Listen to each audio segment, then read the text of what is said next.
Olá, hoje uma Voz do Lojista é um pouco diferente do que a gente está habituado, né? A Voz do Lojista vem aí cobrindo vários eventos que têm acontecido no varejo, na CDL, enfim, e hoje a gente vai conversar, ter uma conversa muito específica aqui e muito interessante também sobre o cadastro positivo. Para isso a gente convidou, está em Santa Maria, o economista-chefe da CDL Porto Alegre, veio até Santa Maria para fazer uma palestra, uma conversa com os lojistas associados da CDL, e a gente aproveitou para gravar esse programa e poder disseminar essas informações a mais pessoas, até porque o nosso evento tinha vagas limitadas.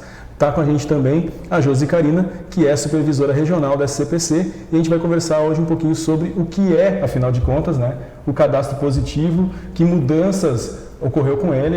Vou contextualizar um pouquinho o pessoal que está em casa assistindo, né? Ele existe desde 2011 e em 2019 foi sancionada a lei que, digamos assim, oficializa a utilização do cadastro positivo para questões de crédito com o público consumidor.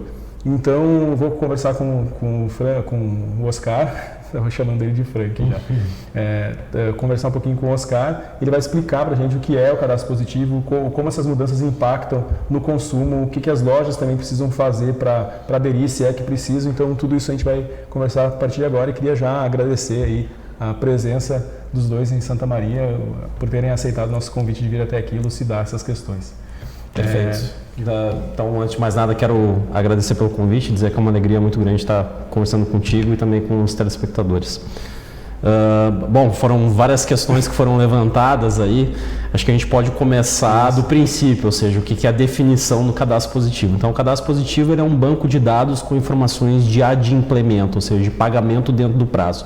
Toda vez que uma pessoa física ou jurídica realiza um pagamento dentro do prazo, dentro de uma operação de crédito que ela contraiu em algum momento, então isso gera uma informação positiva, isso gera uma informação de adimplemento. Isso abre espaço para que eu verifique na hora de conceder um crédito, para que eu observe não só as informações negativas de inadimplemento, que eram feitas até a existência do cadastro positivo, mas que eu combine tanto as informações negativas quanto as informações positivas. Então eu tenho condições de mapear de maneira muito mais assertiva o histórico de crédito dessas pessoas físicas e jurídicas. Então, se eu tenho mais informações, se eu tenho mais elementos nesse momento, então eu consigo conceder um crédito muito melhor, ou seja, com taxas de juros mais baixas. Isso vai provocar uma queda da inadimplência, os prazos tendem a ser mais dilatados. Então isso tende a servir como uma alavanca muito importante para o mercado de crédito e também ajudar nessa recuperação da economia que a gente está torcendo para que ganhe mais tração a partir de 2020. Quer dizer então que a lógica se inverteu. Antes eram consideradas apenas as informações negativas e bastava uma informação negativa para se criar o perfil daquele consumidor e se restringir o acesso dele ao crédito, digamos assim, né? E agora é um conjunto de informações, o histórico dele, o histórico de consumo e principalmente de pagamento, né? De como se ele é adimplente ou não, como tu se referiu, que vai determinar se essa pessoa vai ter acesso ao crédito, se ela vai poder comprar a prazo, se ela vai... resumindo, é isso. Exatamente. Então, é esse conjunto de informações muito mais rico e que tende aí a beneficiar não só quem está concedendo crédito, como também o próprio consumidor ou a própria firma que está contraindo esse crédito. Então, a gente acredita que a partir da utilização desse conjunto de dados, né, esse sistema que sirva como uma alavanca para o mercado de crédito funciona de maneira muito mais apropriada e adequada. E muda alguma coisa da forma como o sistema era utilizado antes de 2019, quando a lei foi sancionada, para agora, ou só a oficialização mesmo com a lei? Então, isso é algo importante para se dizer. Na realidade, o cadastro positivo ele já vige desde 2011 aqui no nosso país. E aí houve uma frustração muito grande com relação ao impacto que se imaginava lá atrás que o cadastro positivo poderia gerar no mercado de crédito. Então se imaginava que num primeiro momento, já no primeiro ano, ou seja, 2012, que 40 milhões de pessoas ingressassem nas bases de dados. E aí se passou 8 anos, nós tivemos aproximadamente 11 milhões de pessoas. Ou seja, um distanciamento muito grande entre o que se esperava e o que a realidade apresentou. Então o governo ele sancionou algumas mudanças no intuito de dar mais força, de robustecer o cadastro positivo. E talvez a principal delas foi o seguinte: bom, como é que funcionava até então, até essa mudança que aconteceu em abril desse ano? As pessoas físicas e jurídicas, elas precisavam dar sua anuência para a participação no cadastro positivo. Então elas precisavam se deslocar até um birô de crédito, preencher um cadastro, ou seja, existia o que a gente chamava de uma barreira à entrada. E agora a lógica se inverteu, ou seja, todas as pessoas físicas e jurídicas estão automaticamente no cadastro positivo e quem assim não desejar deve se manifestar dizendo: olha, não quero fazer parte do cadastro positivo. Então, com essa simples mudança, o governo e as estimativas dão conta de que de 100 a 120 milhões de pessoas estejam agora nas bases de dados do cadastro positivo, ou seja, uma quantidade de informações muito mais significativa e que de fato vai provocar todas essas mudanças que são esperadas a partir desse mapeamento muito mais preciso do histórico de crédito das pessoas físicas e jurídicas. Sim. Você estava falando antes da gente entrar no ar que é um sistema, um processo de ganha-ganha, né? Isso. Porque as pessoas, os consumidores conseguem ter mais acesso, conseguem universalizar melhor o consumo e os lojistas também conseguem ter mais segurança na hora de comercializar, né? Exatamente. Inclusive até para melhorar eles têm a garantia, digamos assim, de que vão receber porque a venda é mais qualificada no momento que passa pelo crivo do cadastro positivo. Tu pode explicar um pouquinho isso para a gente, como é que funciona essa relação? Perfeito. Existe uma série de estudos e as evidências elas são muito ricas, não só aqui no Brasil, dessas primeiras simulações que foram conduzidas, mas em vários outros países, que mostram que se eu tenho uma análise de crédito restrita às informações negativas, eu colho resultados inferiores, porque eu não tenho tantos subsídios para realizar essa análise de crédito. A partir do momento que eu combino as informações negativas, então as informações negativas elas continuam sendo importantes, e com relação ao cadastro negativo, absolutamente nada muda. Então isso é também importante que se diga. Quando eu combino essas informações negativas e positivas, o que acontece? O que esses estudos mostraram? Que a taxa de aprovação de crédito ela é muito mais elevada. No caso do Brasil, por exemplo, as simulações que a Boa Vista SCPC conduziu mostrou que houve um aumento dessa taxa de aprovação de crédito de 38%. Com um detalhe, mantida a taxa de inadimplência constante. Porque o que acontece muitas vezes? Geralmente quando eu eu tenho um desejo, por exemplo, dentro da minha empresa, de aumentar a taxa de aprovação de crédito. Eu preciso ser um pouco mais leniente com os critérios de aprovação. Um critério, por exemplo, de comprometimento de renda um pouquinho maior, por exemplo. Ou daquilo que eu recebo de proventos também, aí já não tão mais alto assim. E o que se mostrou aumento de 38% da taxa de aprovação de crédito mantida a inadimplência constante. E aí poderia se fazer o exercício pelo outro lado, ou seja, mantida a taxa de aprovação de crédito, qual que é o impacto sobre redução de inadimplência? E aí esse estudo da Boa Vista mostrou que há uma queda de 32% em termos de redução de inadimplência. E a gente sabe, em função disso, dos efeitos derivados dentro do campo da economia, que um dos motivos pelos quais nós temos juros elevados aqui no nosso país é porque a inadimplência é muito alta. Então, se a gente conseguir atacar uma dessas causas, que é a inadimplência elevada, nós automaticamente estaremos reduzindo os juros lá no ponto, que é o que importa. E isso é uma pergunta que muitas vezes surge, né? Por que a gente tem a menor taxa Selic da nossa história e isso acaba não se transfigurando para um custo de crédito mais barato lá na ponta? Então, o cadastro positivo ele vem justamente nesse sentido, ou seja, para ajudar a fazer com que esse juro, com que esse custo do crédito caia lá para o consumidor final, lá para a empresa. Para os bons pagadores pararem de pagar pelos maus pagadores. Exatamente, separar o joio do trigo. É isso que a gente consegue com o cadastro positivo. Vamos fazer um rápido intervalo, depois eu vou voltar com a Josi, que eu quero que ela explique como que os lojistas aqui de Santa Maria, né, ela é supervisora regional, então como os lojistas aqui de Santa Maria podem aderir, se é que precisa, né, então tudo isso a gente vai explicar agora e a gente já volta então.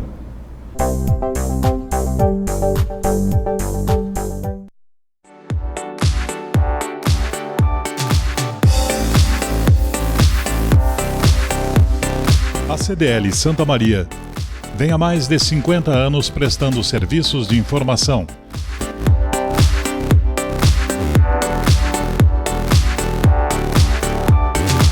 Convênios, suporte, capacitação e desenvolvimento aos seus associados. Além disso, o associado da CDL Santa Maria tem mais uma força para lutar por causas de interesse do lojista, como cargas tributárias justas, valores de mercado compatíveis, combate à informalidade e estímulo às micro e pequenas empresas. Com experiência, profissionalismo e um cuidado especial com a classe lojista,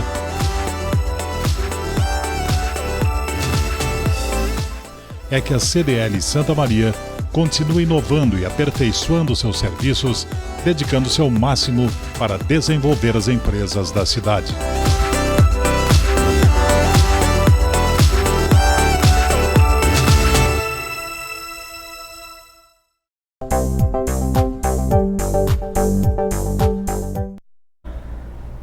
Olá, estamos de volta então com a Voz do Lojista, e para quem chegou agora, o papo hoje é sobre o cadastro positivo, né? E eu estou aqui com a Josi, que vocês estão vendo aqui no GC, ela é supervisora do SCPC, supervisora regional do SCPC. Josi, continuando então com aquela nossa conversa, quero te colocar agora na discussão, que é o seguinte: a gente falou sobre o cadastro positivo, quais são os benefícios, o que mudou, o que não mudou. E o lojista, como que ele faz para usufruir do cadastro positivo, se é que precisa ele fazer alguma coisa, porque pelo que eu entendi é algo automático, né? E isso serve também para o lojista ou é só para o consumidor? Como é que funciona? Na realidade, Guilherme, o cadastro positivo, bem como o Oscar comentou anteriormente, né? Ele já já foi aprovado, já existe desde 2011, porém desde abril de 2019 já é uma obrigatoriedade do lojista em compartilhar os dados, ou seja, não é uma escolha,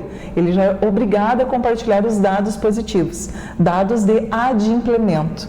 Isso vai facilitar bastante para o consumidor, né, e principalmente para o lojista, porque, bem como o Oscar comentou, a partir de agora ele vai ter uma informação detalhada. Uma vez que tu conhece uma informação detalhada desse consumidor, tu consegue aprovar mais, vender mais e principalmente facilitar o crédito para aqueles clientes, os bons pagadores, né, serão beneficiados com o cadastro positivo. O que vai mudar na ponta, efetivamente, lá no dia a dia, para análise de crédito? Hoje o nosso lojista ele está focado no consta ou nada consta. O cliente tem restrição, né, que é isso que é aprovado, ou até mesmo a questão do cliente que nada consta. A partir de agora, o nada consta vai ser o nada consta e. Porque dentro desse nada consta existe um universo gigantesco de pessoas que, neste momento, é um nada consta. O que a gente usa efetivamente? Quando a gente faz uma consulta tradicional da base de dados do SCPC Boa Vista, uma consulta de consta, nada consta, a gente costuma dizer que é uma fotografia. Ou seja, ela é uma informação estática daquele exato momento. Quando a gente fala em cadastro positivo, tu vai ver o histórico, ou seja, tu vai ver um filmezinho da vida daquela pessoa. E a partir desse filme, eu consigo sugerir, né, para o lojista as nossas principais dúvidas, principais dores do lojista, vendo ou não vendo para o cliente, ou ainda qual o limite de crédito mais aprovado. Para esse tipo de solução, a CDL Santa Maria já tem disponível 2 principais serviços que vão atender essa demanda, essa necessidade do lojista, que são os relatórios Família SCPC, que é um relatório específico para a pessoa física, e o relatório Define, onde ele trabalha para quem vende para a pessoa jurídica. Então, esses relatórios eles já contemplam a base de dados com informações de score positivo. Os outros relatórios antigos ainda permanecem, porém, a partir de agora, o foco vai ser um score positivo. Quando eu falo em score positivo, semelhante àquilo que o Oscar comentou, ele não vai contemplar somente informações positivas. Sim. Ele vai ter o histórico completo de negativos e positivos. Como que o lojista lá na ponta vai poder avaliar? O que pesa mais, Josi? O negativo ou o positivo? Ou ainda outros questionamentos. A partir de agora, o negativo vai deixar de existir? Não, pelo contrário. O negativo vai permanecer tendo sua força dentro da informação, porém o que vai contemplar são as informações positivas. O lojista vai visualizar essa informação através de uma pontuação. Essa pontuação ela vai contemplar todos os históricos dessas informações, onde ele é composto de uma pontuação de 0 a 1000. Quanto mais próximo de 1000, um cliente melhor. Quanto mais próximo de 0, um cliente não tão bom quanto a questão de pagamentos. Né? E um detalhe que é importante explicar, principalmente para o consumidor lá na ponta, que está nos ouvindo, é que essa pontuação não é estática. Que também é uma pergunta muito frequente. Sim. Né? Como que eu faço para aumentar o meu score? Como que eu utilizo? Né? A partir de agora, uma das informações, ou até mesmo outro questionamento, alguns perguntam, eu não compro a crédito. Porém, o que vai compor o cadastro positivo, a partir de agora, são informações de serviços continuados. Era a minha próxima pergunta. Já te antecipei. Contas de água, luz, telefone, que são contas do nosso dia a dia, que hoje, muitas vezes, só aparecem quando alguém deixa de pagar, quando alguém se torna inadimplente, que daí essa informação aparece na base de dados do SCPC. A partir de agora, essas informações também farão parte do cadastro positivo, o que vai facilitar principalmente para aqueles autônomos que eventualmente não compram no tradicional crediário, mas têm contas do dia a dia, né? Valores de escolas dos filhos, enfim. Todo e qualquer segmento, é o que diz a lei, né, Oscar, é obrigatório compartilhar esses dados. Então, a gente já está disponível, a CDL Santa Maria já tem os layouts específicos, né? Na realidade, são 2 formulários que deverão ser preenchidos e encaminhados para a CDL Santa Maria. Inclusive, esse é um serviço que é aberto não somente para sócios, mas também para toda e qualquer empresa que tem interesse, isso é uma obrigatoriedade. Contate a CDL Santa Maria, já está disponível. Esse serviço, essa divulgação dos layouts para o cadastro positivo já estão disponíveis, e a CDL Santa Maria vai ser um ponto de apoio, efetivamente, para estar compartilhando com toda a comunidade, com todos os empresários, esse tipo de informação.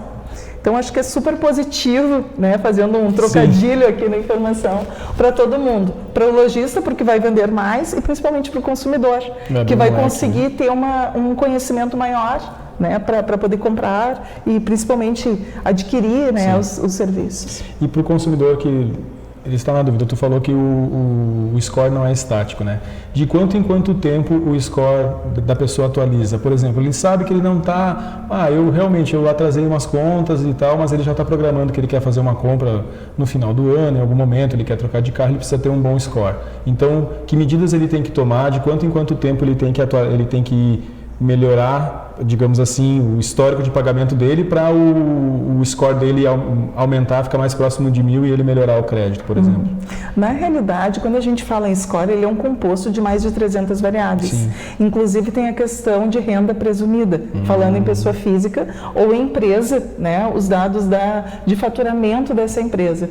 Então, esse score é proporcional à capacidade de pagamento, um dos fatores dos 300, mas a questão de histórico de compras e pagamentos, aqui a gente foi bem simplista, mas são vários dados.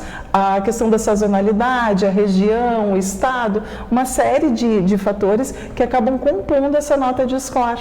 Então, eu não tenho como prever efetivamente que esse consumidor vai ter um período de 30 dias, 60, 90. Como o serviço ele é inteligente, ele vai se adaptando, né, a um médio prazo. Aquele consumidor que tem um histórico, ele vai aumentando gradativo. Na medida que que forem acontecendo os novos pagamentos e ele vai sempre fazendo a média desses novos pagamentos automaticamente. Exatamente, e principalmente o grau de comprometimento, né, em função da renda presumida ou do faturamento dessa empresa. Então, acaba sendo dentro daquela coerência, no perfil efetivo, um valor pré-distribuído. Isso é muito interessante porque a gente que acompanha o movimento lá na CDL, principalmente, as pessoas chegam para fazer a consulta, né, se estão ou não no cadastro, se estão ou não negativados, e a gente sempre ouve comentário, poxa, mas eu sempre paguei direitinho, sempre paguei em dia, e agora resbalei, né, como quem diz, e estou aqui, estou impedido, não posso mais comprar, não posso... Então, isso vai, digamos assim, acabar. Agora vai ser considerado o histórico da pessoa, E como é que tu acha que isso pode impactar na economia? Eu sei que tu deu uma pincelada, mas eu queria que tu pudesse aprofundar um pouquinho mais. Perfeito. Né? Como que isso vai impactar na economia, tanto pelo ponto de vista do consumidor, como pelo ponto de vista do empresário mesmo. Porque a gente está falando aqui em lojista porque, claro, é o foco da CDL, né? Mas tem todo um serviços, construção civil, enfim, tem N setores que podem ser impactados por essa medida, né? Não, com certeza. Eu já havia comentado anteriormente que essa questão que o cadastro positivo nos mostra de impactar de maneira significativa a inadimplência, ou seja, de reduzi-la, isso tende a deprimir a taxa de juros. Né? Então, dados do Banco Central, por exemplo, mostram que 1/5 dessa formação dos juros que nós temos aqui no nosso país se deve à inadimplência.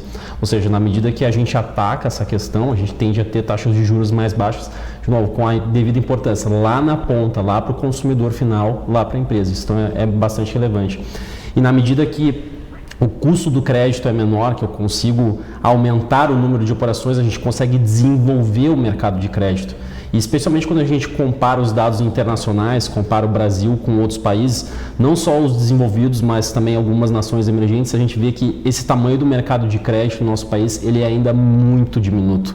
Então nós temos ainda grandes oportunidades para desenvolvê-lo ainda mais. E é o que a gente consegue verificar, é que o grau de desenvolvimento das nações está associado com o desenvolvimento do mercado de crédito. Então essa é uma alavanca fundamental em qualquer economia capitalista, em qualquer economia de mercado. Basta a gente imaginar o seguinte, bom, essa instituição ela é absolutamente relevante. Quantas pessoas teriam dinheiro para realizar o pagamento à vista para comprar um imóvel, para comprar um terreno, para comprar um automóvel? Pouquíssimas pessoas teriam isso. Então o mercado de crédito, o crédito, essa instituição, ela é absolutamente fundamental. Então, se a gente consegue desenvolvê-la, torná-la mais robusta, e o cadastro positivo vem exatamente nesse sentido, então a gente consegue desenvolver esse mercado e aumentar, acelerar as taxas de crescimento econômico, gerar mais empregos. Então, a tendência é essa, melhorar essa questão da assertividade, e isso se traduzir em mais vendas, em maior ritmo de contratações e favorecer aí o crescimento do PIB, da massa de salários. Então, todos os efeitos derivados que a gente espera que aconteça. Falando em contratações, era o gancho que eu precisava, porque a gente vem de uma crise, né? O Brasil, o país, vem de uma crise e geralmente, se tu tem um cenário de juros baixos, como está se desenhando, então as empresas elas costumam investir nelas mesmas, né? Então seria um cenário em que pode vir até acarretar numa geração de um grande índice, num alto índice de geração de empregos, por exemplo? Sem sombra de dúvida, é uma alavanca que ajuda. Claro que isso por si só não explica tudo. Sim. Até longe disso, é um dos elementos. Porque a gente sabe que, para entender o seguinte, bom, por que algumas nações têm maior sucesso do ponto de vista econômico e outras não têm tanto? E o que se verificou, bom, instituições são relevantes, ou seja, o país tem segurança jurídica, o país consegue oferecer um bom ambiente de negócios, ou seja, facilidade de abrir e fechar uma empresa, ou com relação à questão das obrigações tributárias, é fácil ou não declarar impostos, como é que é o nível de capital humano desse país, como é que é o investimento em infraestrutura, tudo isso conta. E aí tem toda essa questão relacionada também ao mercado de crédito, ou seja, se a gente conseguir desenvolver isso, nós teremos bons resultados. Falando especificamente de taxa de juros, está diretamente associado por ambos os lados, ou seja, se a gente reduz a taxa de juros do ponto de vista estrutural, o custo do crédito é mais barato para os consumidores, então esse é um ponto, e também para a tomada de crédito por parte dos empresários. Então pensa o seguinte, bom, agora a gente teve uma redução da taxa Selic de 5% para 4,5% ao ano. Se eu tivesse um projeto de investimento, ou seja, uma loja, quisesse lá, realizei um plano de negócio para isso, e eu verificasse, bom, esse plano de negócio vai me render 5% ao ano. Ficaria até ontem, no caso, 0-0, ou seja, eu ficaria indiferente entre efetivar esse plano de negócios ou investir num título da dívida que vai remunerar exatamente esse 5% ao ano. Agora não, na medida que a Selic cai para 4,5%, esse meu projeto de 5%, ele se torna economicamente viável. Então vale mais a pena eu empreender do ponto de vista real do que aplicar e ser meramente um rentista. E na medida que eu empreendo, bom, eu tendo a gerar mais emprego, eu tendo a gerar mais renda, isso mexe efetivamente com a vida das pessoas. Então, se a gente for parar para pensar, até não muito tempo atrás, a gente tinha uma taxa Selic de 14,25% ao ano. Ou seja, só os projetos superiores a essa taxa eram economicamente viáveis. Agora não, agora a situação é completamente diferente. E a gente precisa pensar isso. É bom para o Brasil, é bom para o país que isso aconteça. Até então nós tínhamos algo absolutamente disfuncional. E agora nós estamos caminhando com taxas de juros muito mais civilizadas. Essa é a situação normal. Ou seja, é sair da renda fixa e migrar para a renda variável. Ou seja, estar disposto a abraçar riscos, a empreender. Isso é relevante para um país. Essa é a situação natural que a gente tem e que felizmente está acontecendo a partir de agora. Muito bem. Bom, então agradeço a Josi, agradeço o Oscar por terem vindo a Santa Maria conversar com a gente sobre o cadastro positivo e fica aí o convite para virem outras vezes. A gente tem muitos outros assuntos, né, e outros pontos de convergência, o SCPC, CDL Porto Alegre, CDL Santa Maria. E obrigado então a vocês que nos assistiram, obrigado Josi, obrigado Oscar e até a próxima Voz do Lojista.